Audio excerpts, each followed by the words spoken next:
Welcome to another edition of the Throwing Bagels Podcast. Kevin Mooney here with you alongside Chris Douglas and Jason Hamo. Chris is back. Hi, guys. I'm back. He is back from assignment. Better than ever. Had a great assignment. Made money. That's right. That's always a good assignment where you can get a little cash. That's right. Little cashola. Okay. He was reffing. Okay. He was just reffing soccer. Repping soccer. That's Oh, right. nice. It was an above ground. It was, Above board. That's right. completely kosher. No black market dealings. All right. Can you believe it that we are now in August, guys? That's crazy. I can't. Baseball season over yet? It's basically, For it really is. us, it is. It's Football over. season's in full effect, though. Oh, man. I can't. We have a great, this is going to be a good one, guys. We're looking forward to this one since we booked it. But our next guest is an associate professor of criminal justice and cannabis studies at SUNY Oswego. It's our genuine pleasure to welcome in Professor Martin Koen. Professor Koen, thank you so much for being with us. Yeah, thank you guys for having me on here. I'm excited to chat a little bit with you all tonight. Yeah, and if you can see, my name is Martinez is sort of like the full name. I go by Martin because it's easier for everybody to say that. But it's because I immigrated here as a teenager, and so just to make everything easier for everyone, I go by Martin. So Where are you from? South Africa, actually. Oh, okay. Yeah. I Nice. grew up there and then moved with my family when I was like 15 years. Okay. Yeah. What part? I was in Pretoria, which is like in the northern part, close to Johannesburg. My dad was a professor there in accounting at the University of Pretoria, and then he got a gig at the World Bank, and so we moved to Washington, D.C., and then sort of became an American eventually, and now I'm here. Nice. And you've lost your accent, it sounds like. Yeah, so there's actually I was at a Blockbuster in Northern Virginia, and Wow, you're dating yourself on that one. oh yeah, I know. Perfect for the show. Yeah. And I was trying to rent Die Hard 2, right? And so I asked the guy, "Do you have Die Hard 2?" And he's like, "I can't understand you." And I was like, "All right." So I just started faking an American accent, and eventually it just became a part of how I speak. So All right. yeah, here we are. I hear a small Little hint. bit. Very slight. Yeah. Now, did you base your American accent on anything in particular? No.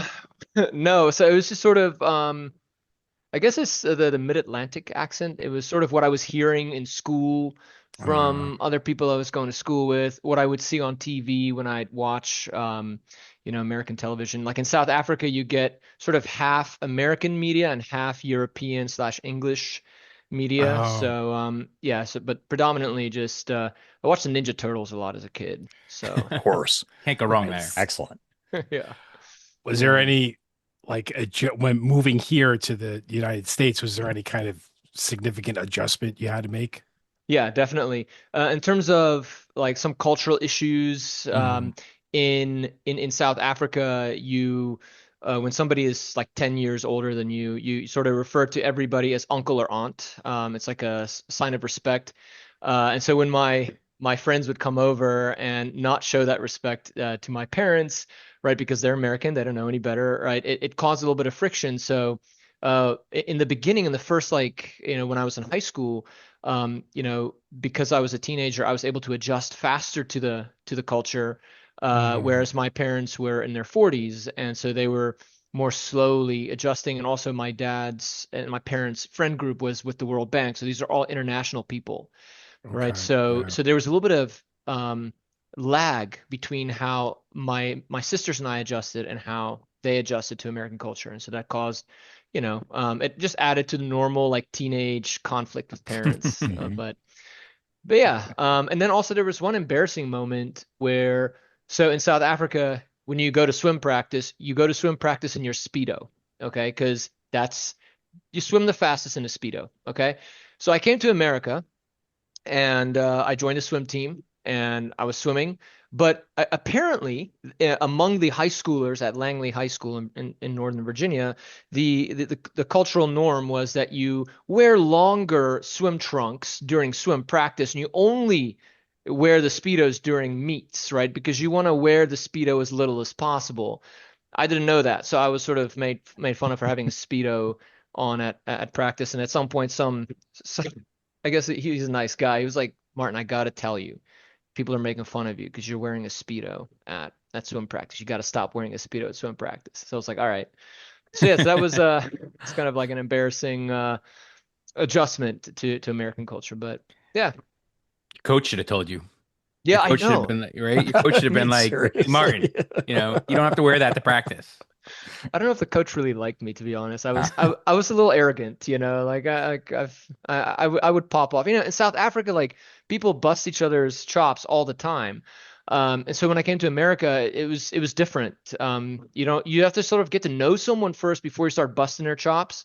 Whereas in South Africa, you can go in cold and just, Okay. bust someone's chops and they'll be cool with it. So yeah, so it was just, a lot of things were sort of a bit of an adjustment, but I ended up actually making a lot of friends in the music scene. I was, I when I first came here, I didn't have a lot of friends, so I was just really into music, like punk rock music, and so then I was like, oh, I'll start playing the guitar, and then that's how I ended up making friends. I was playing in bands and stuff, and Nice. yeah, and now I have 8 guitars that I spent thousands of dollars on that my Wow. wife is very happy about. So yeah, Could be worse. yeah, Yeah. absolutely. Yeah, So, it could be. So let's delve into SUNY Oswego for a bit, and yeah, we will. I think we have to make a note. We're going to get to your path to Oswego, just how you okay, wound up. You know what? What the heck? We'll just talk about it now. So your path. yeah, How did you wind up in Oswego? yeah. Passes. It's crazy. So I got my so I went to college in Radford, Virginia in Okay. 2004, and it was a party school.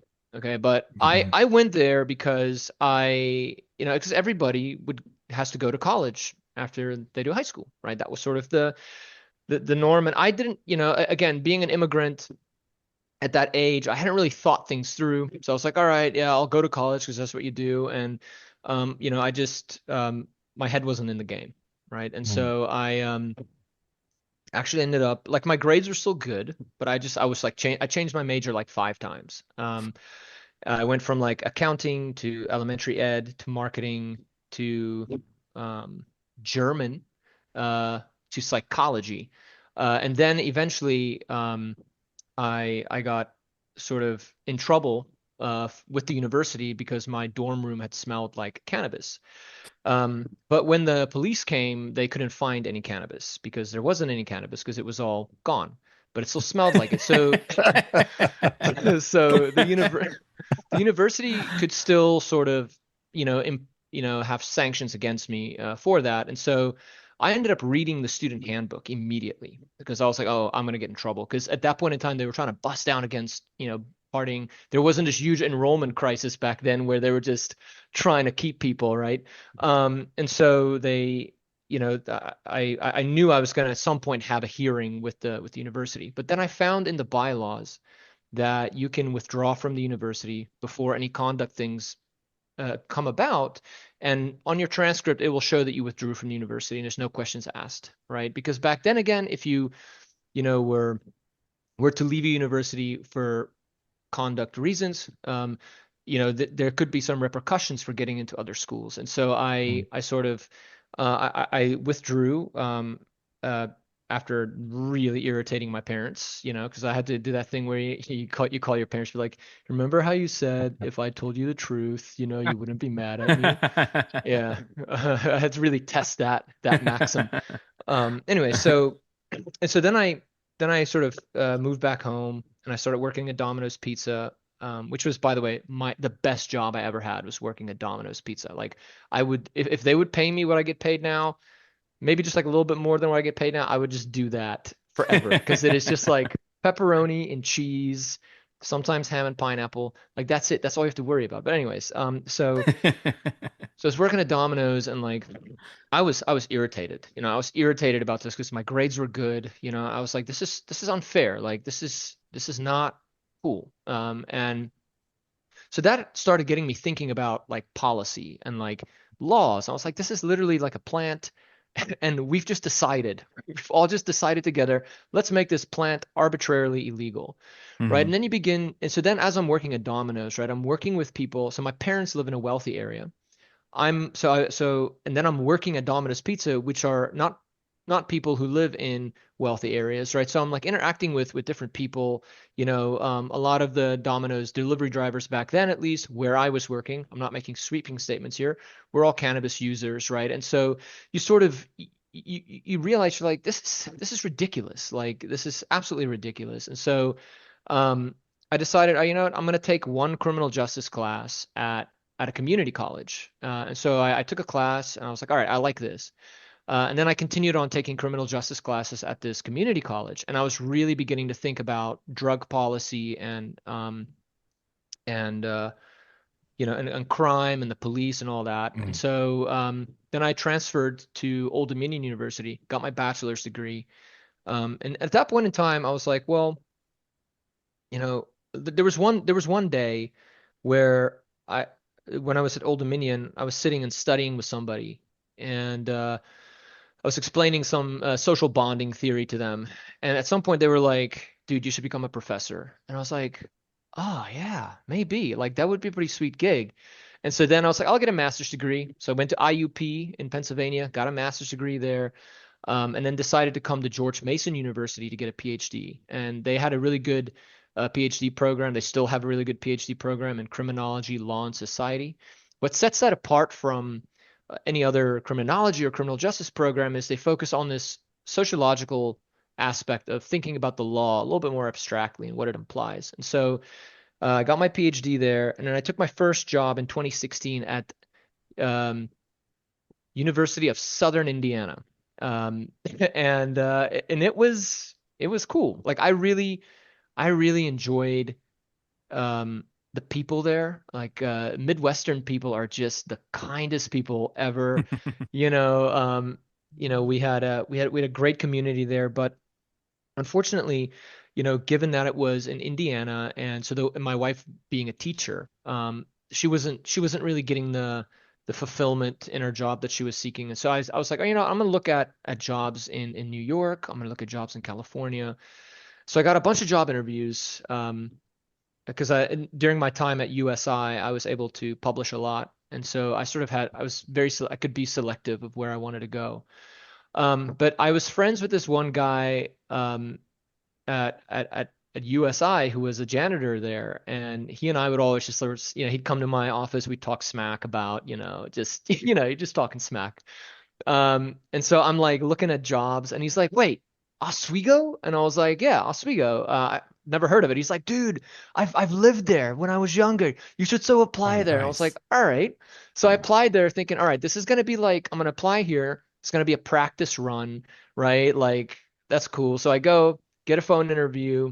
I do well on it. I get an on-campus interview, right? And I'm like, all right, this is going to be my dry run for, when, all these other California school job, interviews are happening and so on.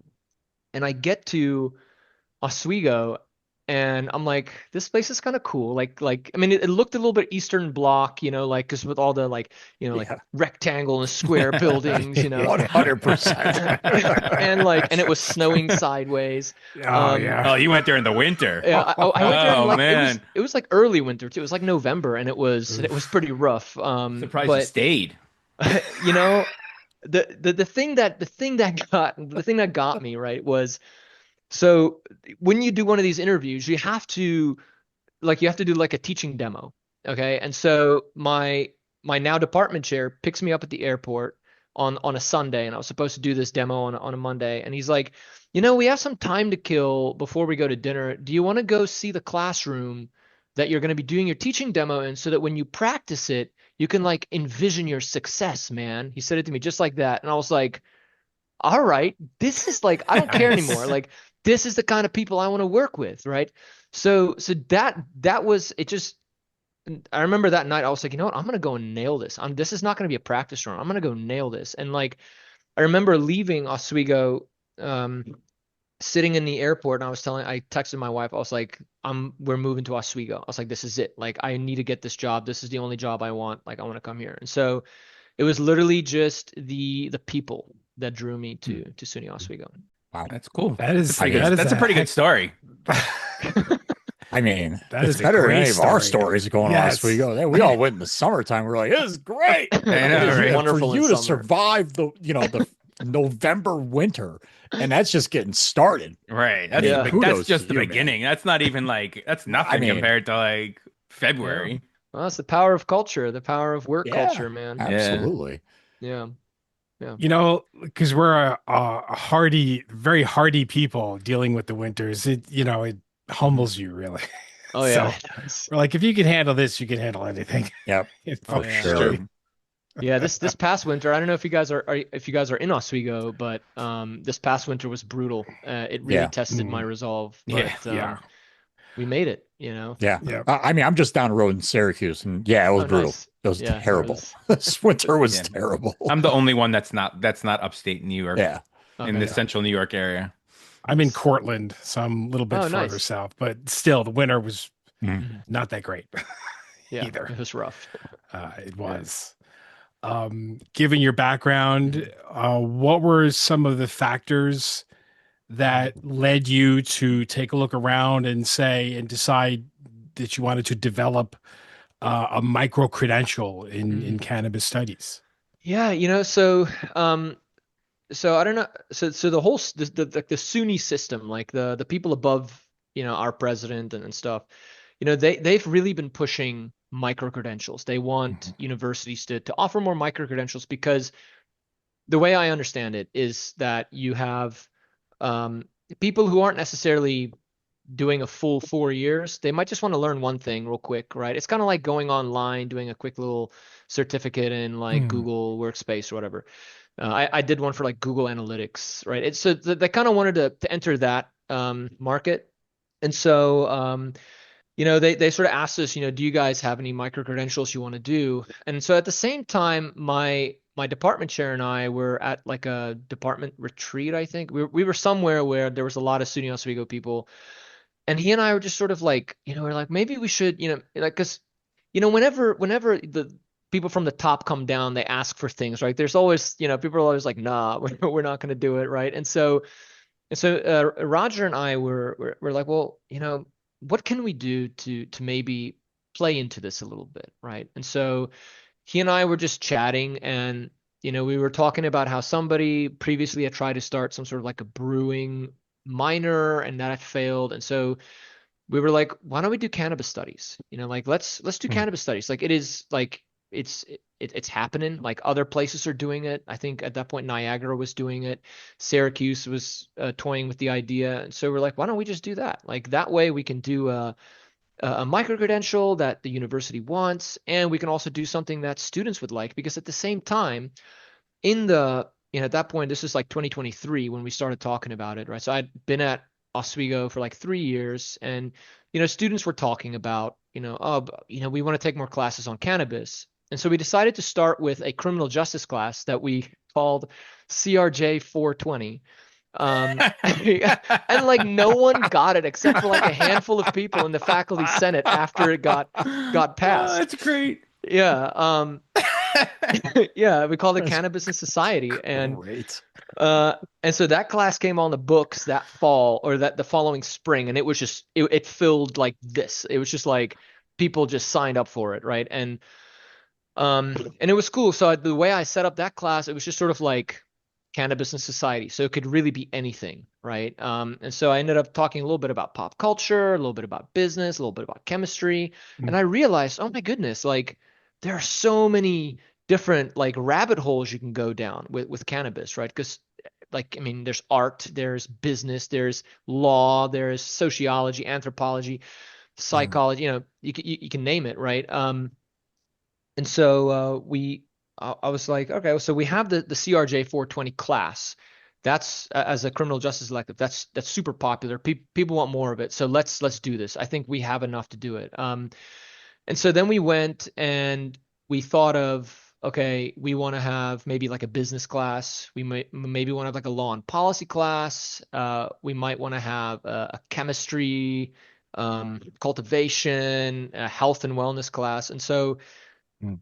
I was working with somebody from chemistry and coming up with some of these ideas.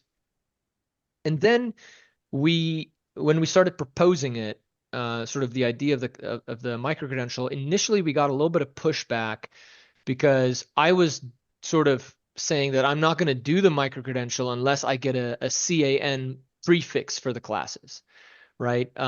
What they want us to do with microcredentials is they want us to use existing classes and you sort of group them together and be like, this is now this microcredential. Well, number one, I didn't feel as though there were enough classes that were cannabis related enough to make a microcredential.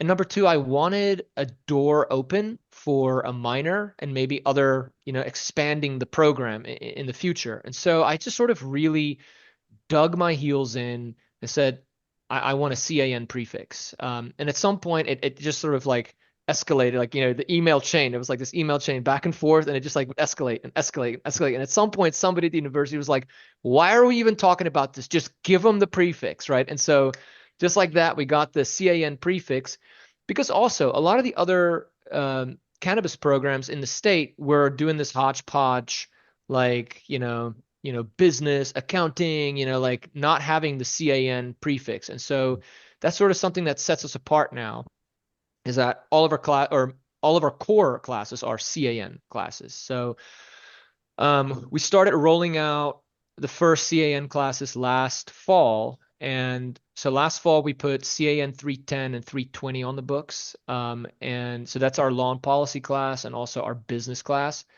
And oh my goodness, it was literally the first classes to fill of any classes at the university for fall registration were the two cannabis classes. Wow. And so then that prompted us to get an adjunct, to get another adjunct and do another class, right? And so we're seeing this happening again and again. We had to do it again this past semester. And so that's how we have this micro-credential.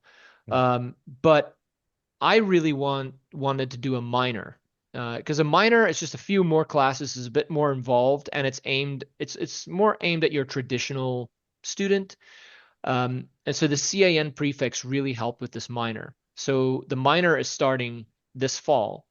And one thing that we ended up doing was, I mean, any university right now, is sort of, things are tight, right? And so what they're trying to do is make the most out of the existing resources we have. And so when I started with the minor, I was like, I'm going to try my best to create a minor that will not require any additional faculty or adjuncts or anything. And so I started working with other departments. First started with the philosophy department, who, by the way, the people in philosophy at SUNY Oswego are great. Like they also have this great culture that we have in criminal justice. I really like working with them. So I went to them and I said, look, could you guys create a CAN class and a philosophy class where we count each of these in each other's majors and minors, sort of so we'll count one of their philosophy classes if they count one of our CAN classes in their thing. And so we started doing this with different departments. And so with philosophy, for instance, like they're busy creating a ethics of cannabis class, but then also a sort of like a metaphysical, cannabis in the mind class, right? And so one of them is going to have a CAN prefix and it's going to count towards the philosophy major.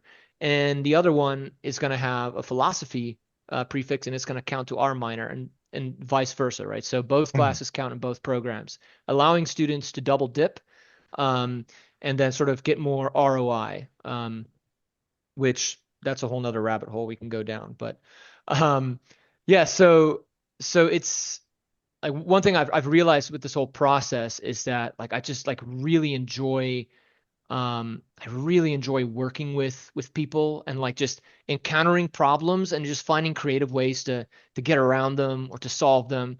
And it's all, with an eye on improving, the experience of the student, and meeting them somewhere in the middle between like giving them what they want and also providing them with what we as academics think they need. So yeah, it's been quite a journey, and I'm sort of excited to see where this minor is going to go once it launches this fall. Was there any like pushback from the top? Like, like it's legal in New York, Mhm. obviously. But some Yeah. people might be like, you're teaching kids about pot, Yeah. basically. Like what? Well, Was there any pushback from the top? so interestingly, from the top of the university, not so much. I mean, there was always, there would always be sort of like a conversation of like don't make a joke out of us, right? Like it was never said, but it's always implied, like don't make this a big joke. And um like it's a business. Like it's an industry. It's a part of society. It's existed in society for a very long time. We need to treat it like something that is serious, right? Something that is important, and treat it the same as we would treat any other thing that we study. Um, yes, a lot of people enjoy using it, and it makes them creative, and whatever it does, right? But yeah, we are so when we started setting this up, we tried to sort of keep it all business, right? Like strictly keep it all business. However, we did get pushback in the faculty assembly, which is sort of each department has like a representative, and they're sort of like our senate, right? Whereas if you were to think of all the deans and provosts, and they're sort of like the president executive branch, right? You have the faculty senate, which is like the Congress. So there's some people in that mix that were worried that this is going to be us promoting cannabis use among students, us treating this like a joke, and just sort of, it being like a stoner party thing. And so with that, we allayed a lot of the issues. Some people, I think it was. I don't want to call out anybody, but like there were some people who had some legitimate concerns at some point, and they voiced those concerns with me, and I addressed them. There were also some groups of people who are not involved in academics. So, universities have like their sort of operational side, and then they have their academic side. And so then you had some people in the operational side sort of asking questions, and those are questions that I did not entertain, just because if it had been any other academic program, they would not be um, you know interacting with us. And so I just sort of kept it professional in terms of like we're not that's not something that anyone has purview over, so let's just keep those things separate.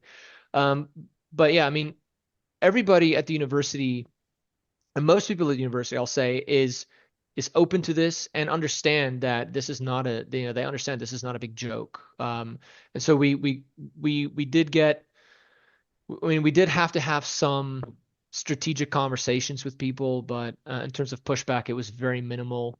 I think in the faculty senate, or the faculty assembly, it was passed with maybe only like two or three votes, voting against it. I don't know who voted what, because I couldn't see that information, nor do I care. But the vast majority of people at the university are supportive of it. And once I started reaching out to all these other departments to see if they wanted to contribute to our minor, I got a lot of very enthusiastic feedback from them, especially philosophy, communications. Accounting is even talking about maybe creating some sort of a tax law class for us, right? Which I think would be extremely beneficial and interesting as Mhm. well. So yeah, pushback was minimal, but we had to be careful not to create this perception that this is all a big, stoner joke or whatever. Yeah. Uh, So you said that it's, this can kind of lead to a whole bunch of different careers and whatnot. So Mhm. what do you think are some of the careers that are attainable with this now Yeah. minor that Oswego is offering? Yeah. So let me preface this with I I'm still not sure whether there needs to be a cannabis studies major or not. I'm just not sure. I don't know, right? So I don't know if if cannabis studies is something you go all in for when you go to college, right? The cannabis studies minor should be added towards whatever you're in addition to whatever you're doing. So you might be a criminal justice guy, but you're like really interested in understanding cannabis policy and the impacts of that. Or maybe you want to become a police officer and you want to be able to understand, how to interact with people who are who are using cannabis, or how to interact with just those crowds of people. Maybe you want to be a social worker and you want to understand that subculture.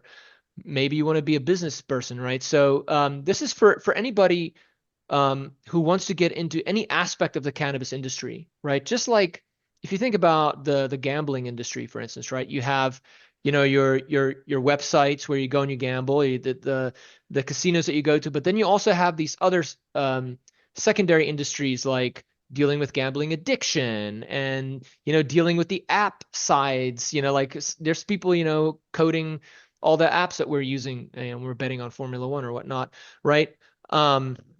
Not that I have. No. No, I had to shut that down because I was betting against my favorite drivers, and I was like, I'm done. I'm not doing this. Anyways, but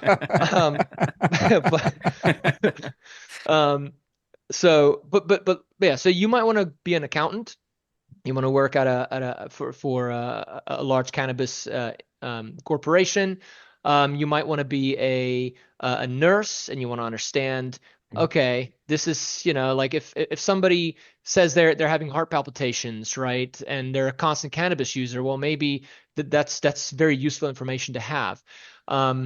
Maybe you want to go into the cannabis industry in terms of marketing, advertising, even sales, farming, the cultivation side. I mean, cultivating cannabis is such a niche. It's so nuanced, like when I started learning about it, I realized, oh my goodness, like sure, in the end, it is just a plant, just like any other plant that will grow in between your concrete stones or whatever in your garden, right? If you want to make a plant that gives you 2 ounces of usable cannabis, right? Sure, just plop it in the ground. But if you want to make that same plant give you 12 ounces or even more, well, then you have to pay very close attention to very, very, very specific things. So that's where this microcredential will become useful. Is for people who want to, maybe you're into horticulture, maybe you're studying plants through biology, maybe you want to go to grad school, but you get this little minor with you because your eye is to eventually work in the cannabis industry. Maybe you want to be a cop, but you also you want to understand most of the people you're going to interact with, right? Most of the time when you're when you're busting somebody, right, they're going to have some sort of either alcohol or cannabis in their system, right? It's just how it is, right? Especially if you're working maybe in a college town as a police officer, right? So yeah, so it's interdisciplinary, which means it's relevant across the board. And I think also it's important for I think society in general has become so specialized. And I think because of the new changes we're seeing in the way that AI is being used, that the jack of all trades is going to maybe make a slight comeback here in the future. And so these interdisciplinary degrees, like cannabis studies, might become more, or programs might become a little bit more relevant here in the future, where your average person who now has very powerful tools available to them needs to have a rudimentary understanding of various aspects of human life in order to make the best use of this tool, no matter what they're doing, right? So I think maybe in the next 20 years we might see a bit of a rise in some of these interdisciplinary programs like cannabis studies, where sort of having a sort of understanding many aspects of life through the lens of one thing might be beneficial to people. But one thing I do want to just say is one thing that I struggle with, and I think universities have fallen into this trap, that it's like there's like this, for some reason, I don't know why. I mean, I guess I understand why this happened, but like You go to college to get a job. Like whenever my students come to, whenever I have like a freshman, like I'm going to teach a CAN 100 class this fall. First question I ask them is, why are you here? I'd say maybe like 99% of them like to get a job, right? And it's like, when did that happen? Like you go to college to become educated. That's why you go to college. College should not be about getting a job. College should be to go get educated, because being educated is a good thing. It's a good thing is to be educated. You can practice democracy. You can participate in democracy a lot better. You can participate in a free market a lot better if you're educated. So at some point, and we can go down that rabbit hole, which I won't. It became about getting a job, and for some reason, universities were like, yeah, it's about a job. So so when we advertise as universities, we focus on return on investment, we focus on career paths and jobs, et cetera, et cetera, et cetera. And I think that's sort of it's had its benefits, but also I think there's also some serious drawbacks to that philosophy. So who is your F1 driver? Lando Norris. Okay, see, I thought you might go and say George Russell for some reason, but we're okay. We'll take I like baby George. Lando Norris. That's fine. I like George. I feel bad for George, but I'm yeah, I feel bad. I feel like George deserves a world championship, because he toughed it out with Williams when Mercedes was flying high. Mhm. And then he was there for the bad years, and now he's just, I feel so bad. I'm definitely not a Verstappen fan, so sorry if there's any Ooh, Verstappen yeah, fans. no, my son would object to that. So yeah. I respect the guy as a driver, just like I respect Michael Schumacher, but Lando Norris all the way, and then I would love to see Lewis win his eighth title. So yeah. So you mentioned, you mentioned philosophy. There might be a philosophy class that, Mhm. cross in, studies between the two. Yeah. You mentioned accounting possibility as well. What other, besides obviously you mentioned the introduction to cannabis, what other courses would students be taking, within this minor? Mm. Obviously some criminal justice, I'm assuming. Yeah, so they'll take CRJ 420. That'll be an elective. So essentially, there's going to be like CAN 100 is sort of your introduction class. Um, then and I can't remember off the top of my head, so sorry, but Mhm. it's so like our business class is one of them, our policy class is one of them, and then you can like choose between um the health class and the cultivation class, I think. And then the rest are all electives. So then you can Okay. take CRJ 420 if you want. There's some psych classes. There's one psych class we added. There's an economics of cannabis class that they can choose if they want. Um, our human development department has a cannabis class that they created. Health promotions and wellness, they have a class that you can take. And then after next year, we'll probably have some classes come in from, like I said, from philosophy, from accounting, from communications, maybe even video game studies, which would be really cool, because I feel like those two go hand in hand, or at least it did for me back in 2007. Agreed. Yeah, 100%. yeah, yeah. So those are some that I can think of the top of my head. I would really like, I would love to get like an art history class that's about cannabis. Like I love art history myself. It's something I like to enjoy, sort of on and off here on the side. I'd love for there to be a art history class. It's not a conversation we've had yet. But yeah, so right now we're sort of locked in with philosophy, anthropology, communications, um, accounting, and health promotions and wellness. Those are sort of like the departments that we're sort of locked in with right now. We're all working together on doing something extraordinary. And again, like I want this to be a double stackable thing. I want there to be some overlap. If a student is a philosophy major, right, they can knock out two of their philosophy classes by also taking two cannabis classes, right? So Mhm. so for back to that narrative of ROI, you're getting more return on your investment by you might be able to pick up two minors now on top of a major, or you might be able to do a double major and a minor, right? So in terms of that, we wanted to do that, but um, we also wanted to make efficient use of university resources. Lastly, like if philosophy counts a CAN class towards their major, it helps show that we're serious, right? That we're serious about this, and that it's not a like a stoner class. That other departments who are, very prestigious departments are, they see legitimacy in us, and so that's also something I wanted to ensure with the way we're moving forward. Have you discussed anything with kind of like the communications department or advertise people who are going? I mean, you mentioned advertising earlier, Yeah. so like anyone who's, majoring in Yeah. advertising or things like that.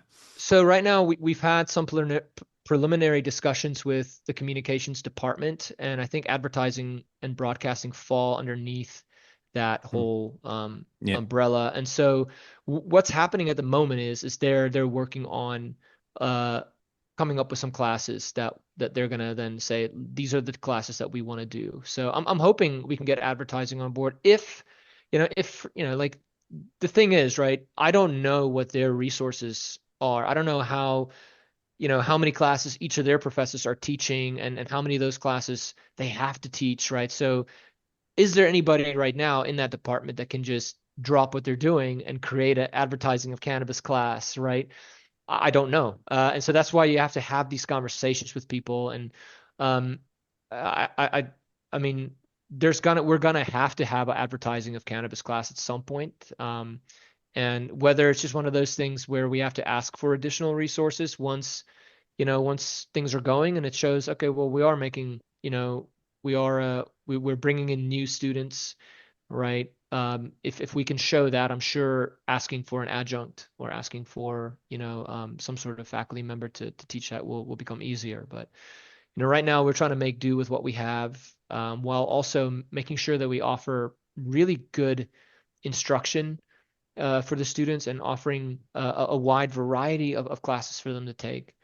Another nice thing about all this is that there is no, for instance, like criminal justice, there is like a set way of teaching it, of introducing it to people. You start off with intro to crim, and then you teach them, you do a policing class, a corrections class, a courts class, a policy class, and then you make them do research. So there's already like a structure to this, and this structure is pervasive across any other criminal justice program in the country.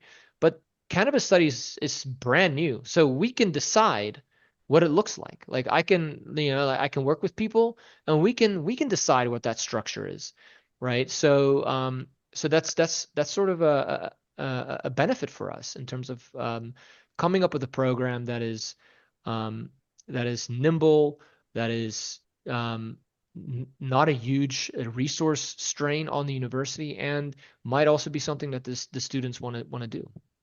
Did you I guess this, in the sense of like what you mentioned earlier about like not being, you don't want it to be a joke, like you want this is Yeah. very serious.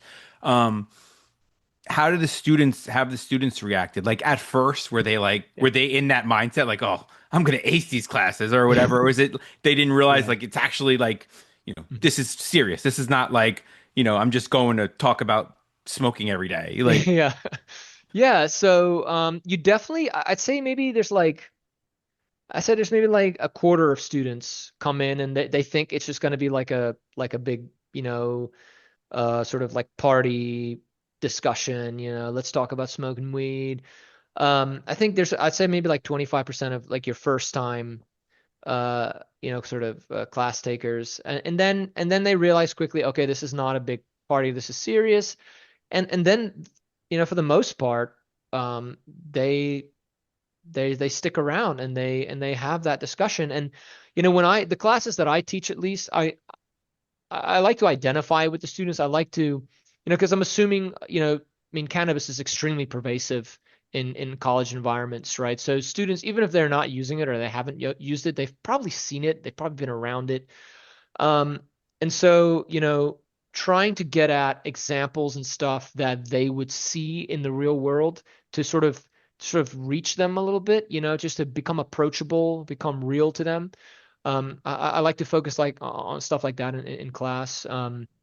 So we'll usually talk about like, slang terms. We usually start off with like the street names and stuff, and we sort of make fun of how things change over time, right? Like when I was coming up, it was bud or weed, or some of that dank. And now they call it Zaza, right? Never heard Yeah. that one before. Yeah, I know. Huh. Yeah, yeah. So yeah, it's or like I guess so. This is nice for their generation, I guess. Like they have these little vape pens, right? Mhm. Where it's like Mhm. the oils, and so they call those Penjamins, like Benjamin, but like Penjamins. Which yeah, whatever. But so you sort of so we have this like this. Always start off, or at least some of the classes, we start off with like let's talk about the different slang terms for it, and then you connect the millennial generation to Gen Z, so that we can then sort of continue on the discourse. And in the CRJ 420 class, it's run almost every semester now, and I'm finally passing it off to another professor who's willing to teach it. He's actually from the sociology department, and he's taking it over for me, so I can focus on some of the other classes now.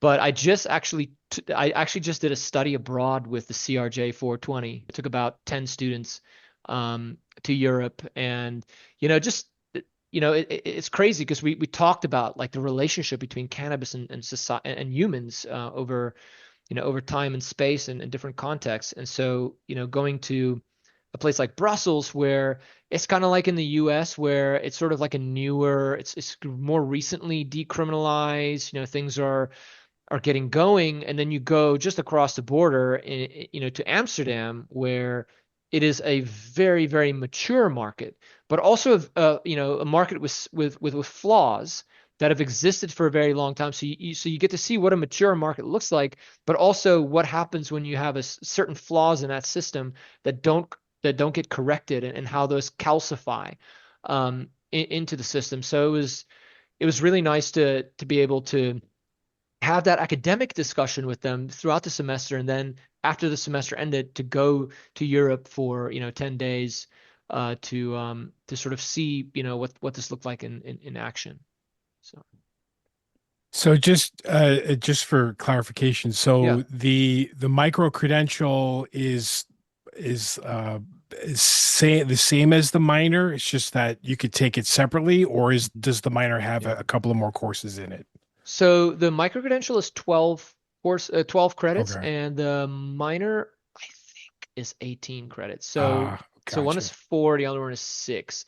Okay. And so you could probably knock out both pretty easily. You can double dip both. But again, the micro-credential is aimed towards people who are trying to stack things. They're trying to stack credentials. They're not Yeah. necessarily matriculated students. And then the minor, I wanted to create that because I wanted students to students, because some students are just looking for something that is a bit more traditional. Mhm. So we have both of those options out there. So some Sure. students might choose the micro credential path. Also, if you think about it like this, like maybe you start off with the minor and maybe you don't like it anymore. All right, well, just take the one class and you at least get the micro credential. You at least get something, right? That counts towards your degree works. So yeah, having both of those, that there's heavy overlap between the two. Yep. Sure. Like for the minor, I think you have to take CAN 100. For the micro credential, you don't have to take CAN 100. And there's also a larger elective base for the minor, whereas there's only a handful of electives you can choose from for the micro credential.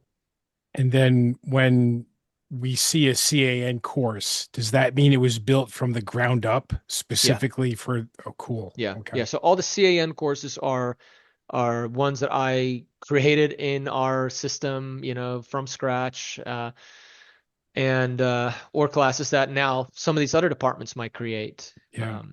Yeah, I so I had another this is completely off topic. Well, yeah, not sort of off topic, but not really. But yeah. how much did I think it was maybe 100 years ago this movie came Mm, out, but Reefer Madness, mm, right? So this movie came out and basically said, marijuana is awful. It's the devil's drug, all whatever it was. Yeah. But did that really did that lead to, did that really poison the well for marijuana for decades after that movie came out? I mean, there's lots of perspectives on that, and my perspective is yes. Mm. Propaganda is, or whether you want to call it propaganda or not, but like what we see on the screen, really impacts us. Like back then, it was easier to put people in some of these like echo chambers. Even my parents today, still struggle with the fact that I'm, like when I'm like, I did this with the cannabis studies program, they're like, great, great, great, great. It's just ingrained in that, in their culture, especially having, they come from South Africa where it was like not even a thing you're supposed to do at all, right? Like it's not even like, there's no like, I went to a Grateful Dead concert, it is just like there was zero tolerance for that. So yeah, so the reefer madness, that era when they were trying to really demonize cannabis while also demonizing the people that were using it or that were more associated with it. They really knocked it out of the park. And you also have to remember, I mean, think of some of these like AI slop videos that are coming out now that sometimes seem almost a little bit convincing. You're like, wait, did that really happen? Right? The other day I was watching some video and I was like, oh my gosh. And then you see just, oh, I know this is AI. But like back then, right? Motion pictures were kind of new, right? It was a very new technology then, right? And so, not only are people enamored by the technology itself, but then also the images there, right? So yeah, I think that had a very, very big impact on the informal culture. In addition to which then led to some of these more formalized policies that have become ingrained. And to be honest with you, the fact that it's getting undone already is almost pretty impressive, right? That we're in a 100-year period able to undo that, right? It makes me feel sort of somewhat optimistic for the future when it comes to other things that are similar. So. I can't imagine telling my parents, but like, I'm minoring in cannabis studies. They would have been like, "What?" Yeah, I know, and so that's the thing. When we do these like open houses where we're explaining, when parents and stuff are coming with their kids, like when we talk about it, we try to talk about it in a very sort of academic sense, right? It's not like we're not going to tell your kid to go do a bunch of drugs, like that's not what it's about, right? It's about understanding this aspect of society that because of movies like Reefer Madness, we decided not to study, right? One of the things I explain to my students all the time is when I was growing up, right, when I was in college, people would say, well, cannabis is not bad for you at all. Like it is not bad for you. And while it is true that it is not as bad for you as alcohol and maybe some of these other and nicotine and stuff, it is bad for you. Like it's not good for your heart. If you're using it all the time, every day, it's bad for your heart. Like we've seen that now. Like research has shown us that now. Same with your sleep patterns. It's not great for your sleep patterns. You have to take tolerance breaks every now and then. Otherwise, it's going to jack your sleep up, right? And so the reason why we're only now beginning to learn these things is because as we're softening our stance on cannabis, we're able to research it more and learn more about it, right? And so, this the substance has been a part of humanity for so long, and because of our more recent stance on it, we haven't really explored it fully scientifically. And so now we're beginning to get this opportunity to do so, and I want SUNY Oswego to be there at the cutting edge of it. Like I want us to be, one of the schools in the conversation when it comes to cannabis research eventually. So. Reefer Madness, by the way, our research team chimes in 1938. So it was Wow. 88 Way years back. ago. I never even heard of that movie. You should watch it. It's on. I'm sure you can find it on YouTube. Yeah. I'm gonna have to check that out now. Yeah. It's All right, pretty let's see. nuts. Yeah. It's on Paramount Plus if you There want you to go. check that No, out. I don't have There you go. Paramount Plus. MGM Plus, Plex. I don't know. Yeah, something Oh, like Plex, man. Tubi. Oh, Tubi. It's on Tubi for free. There you go. I'll Check it definitely out. I'll How check it about out on that? Tubi. Nice. Pluto. Oh, nice. I'm It's all totally there. checking It's that all- out. There we Excellent. go. All Yeah, right. it's Make sure my very kids aren't around when I'm watching it. Yeah, they're a little young still. Yeah, Yeah. that's Yeah. probably a good idea. Uh, Yeah. so Martin, before we get you out of here, a couple more Yeah. questions. Yeah. When like the semester is winding down and you guys have nothing else to talk about, you're throwing Friday on, right? That's the movie you guys are watching this Friday. Yeah, pretty much. Yeah, no. So I have actually, so I did tell them a little bit about the Chronic 2001, which, because Nice. I feel like that, if you think about that album, I think it was very, like, it connected a lot of people, right? Like, I mean, back then, like the rap and rock world were sort of separate from each other, right? Until you started seeing like the Beastie Boys and like and some of these groups come in. But it's when Mhm. that Eminem, Dr. Dre thing came, Mhm. and that was very much connected to cannabis culture. And you can make an argument that it sort of that the Chronic 2001 made rap music more approachable to larger groups of people, and with that, also cannabis culture came and became more approachable to a larger group of people. So we do talk about Chronic 2001. I like to give my students a little bit of like, like, oh, Eminem actually wrote this song for Dr. Dre, and if you listen to this song, right, and then you think, wow, Eminem must have been so in Dr. Dre's head to write a song that sounds so much like Dr. Dre, right? And so we talk a little bit about that on some of those off days towards the end of the semester. Do you ever think it will be, legalized federally at this point? I think we're seeing some steps in the right direction, and I think it will. In the end, in the United States and pretty much everywhere in the rest of the world too, money drives the bus, and there's a lot of money in this. I mean, there is money to be made, right? And at some point, someone's going to be making enough money to lobby the right people, and then it's going to be there. So it's a matter of time. And I want us, SUNY Oswego, to have the infrastructure that when that time comes and all of a sudden federal monies are coming around for research on the topic, that we have, that we have the infrastructure, we have the ability, we have the people to be at the front of that. Well, Martin, we appreciate your time. And one final Yeah. question here. When you do have the munchies and you're going out to get something to eat Yeah. around town in Oswego, are you heading to the sub shop or is there another place that Oh, you're going man. to? So Sub Shop is by far the best place in Oswego. Followed by Juan Zones. Okay, Juan Zones is good too. I don't know if you guys had Juan Zones back in Oh, your no. day, but Don't think so. it's What is it? like $10. It's like these little calzones you can get, and it's just like, you should look it up. They have crazy like French fries and bacon and macaroni and cheese inside of a calzone, and it's cheap. It's like under $15. Some of them are like $10 a pop. So if you're a college student on a budget and you've had a long night out, it's a great spot. So sometimes I'll do that, but my go-to munchies is actually either watermelon or grapes because Really? they're, number one, they hydrate you. Like Chex Yeah. Mix don't hydrate you. That's Goldfish true. don't That's hydrate true. you, right? So you're late at night and you're just like eating a bunch of goldfish, and you wake up the next day and you're just like, you're just parched, right? So yeah, watermelon and grapes, because you can eat a million of them and it's like 2 calories and it's a lot of water. So yeah, that's my secret. Where Like is that. Juan Zones located? Like where It is on town is it? it is on Second Street across from Cam's. Or Okay. yeah, Yeah, right okay. across from Oh, Cam's. okay. Interesting. Yeah, Right by the y'all are movie back- theater. Yeah.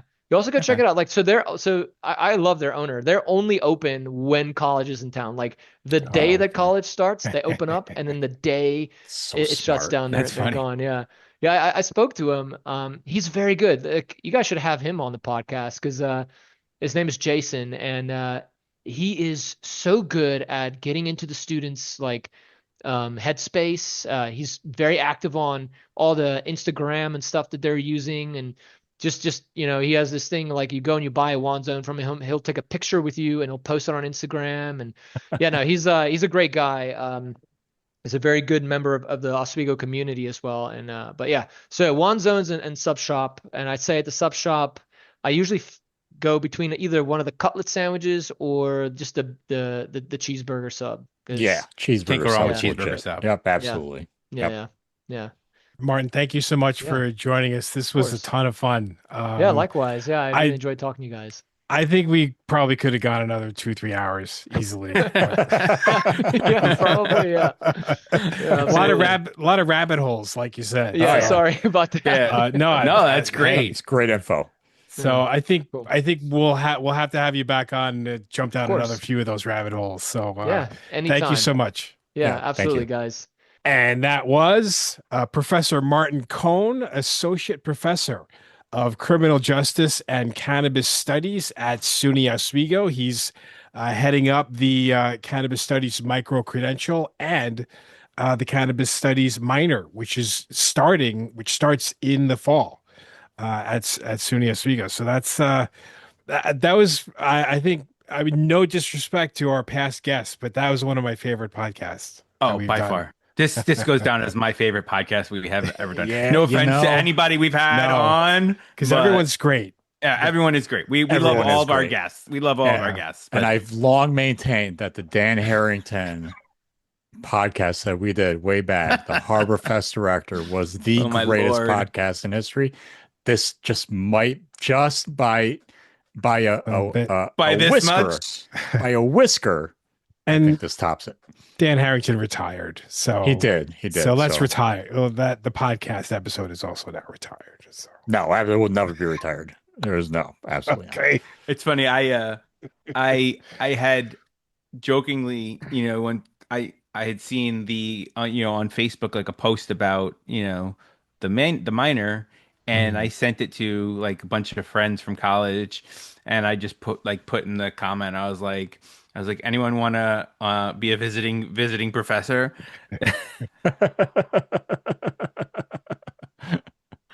It's great. So many things. So many people are like, "Oh man, I could do this. I could do this." I'm Right. like, I don't think you can do this. No, because this is like legit, serious. Yeah. Like we joked about it, but yeah, of course. Yeah, I mean, we did joke before Martin came on that there would be a class about how to roll a joint, and Snoop Dogg can come in and show, or else how to do that sort of stuff. So I don't know. It's just, but no, it was that was great information. It really is. Yeah. Great information, and I'm glad that Oswego is kind of diving into this a little bit. There are so many potential opportunities with any like major you're taking. It doesn't matter kind of what it is. Jay, you had mentioned marketing. I mean, can you imagine the commercials you can make? Just anything like radio spots, whatever. Like, I mean, there's dispensaries like right around the corner from my house here. Like there's three of them within a mile. Yeah. So like, just think of all the competition and the marketing that can go into that. I mean, it's endless opportunity. We literally, and by me, we have like three within half a mile of each other. Yeah. You know what I mean? It's insane. But like some of the classes that they have, like it's pretty cool. I mean, by the way, I'm sorry, but when he said that they called it CRJ 420, I just literally almost started fall off my chair laughing. Like hilarious. The fact that he said that no one got it. I don't understand how nobody caught on to that. That's incredible to me. Like how? That is like the greatest hidden like joke. Easter egg. Yeah. But now there's two. So there's two classes. There's CRJ, there's Criminal Justice 420, which is Cannabis and Society, but then there's also CAN 420, the chemistry of cannabis cultivation. Yeah. So now there's two of those two classes with that number on it. But, right. Yeah. I'm half like wondering if I should just like take some of these classes. I mean, they just sound interesting. You can get them. Like, you can get the credential. You sure. Microcredential. Yeah. Well, you don't. You just don't have to take Cannabis 100. You take the other three. Core classes, and then pick one of the. Take CRJ 420. Yeah, I think. Well, I'll have Sarah listen to the episode. I think she'll be interested in that.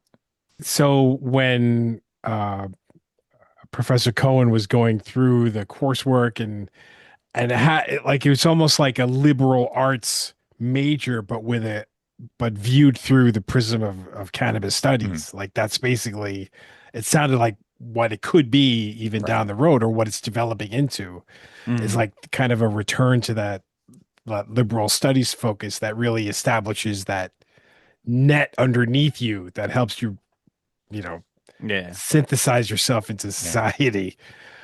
Colleges immediately went, oh, we got to do business and accounting and business and accounting and business and jam it down. So much more. There's so much more to it, though. There's so much more. Yeah, there is. Exactly. So much more.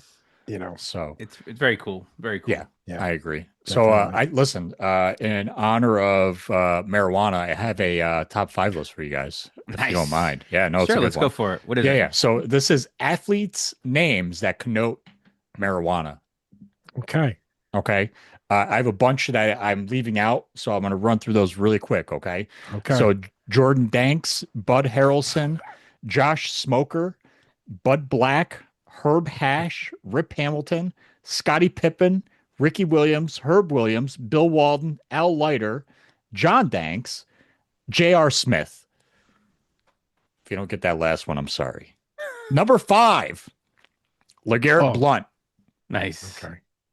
Number 4, Tree Rollins. Number 3, baseball player, Zhong Bong. Number 2, Toby Stoner. Nice. And number 1, my favorite, Manute Bol. Nice. Good one. Spelled My differently, top 5. but still good. That's right. It doesn't matter. Also, Bol as a honorable mention. Bowl. Yeah. Yes. Bowl. Good job, Chris. I like that. Thank you. Very nice. Very nice. Well, I think that'll do it for and so little inside baseball.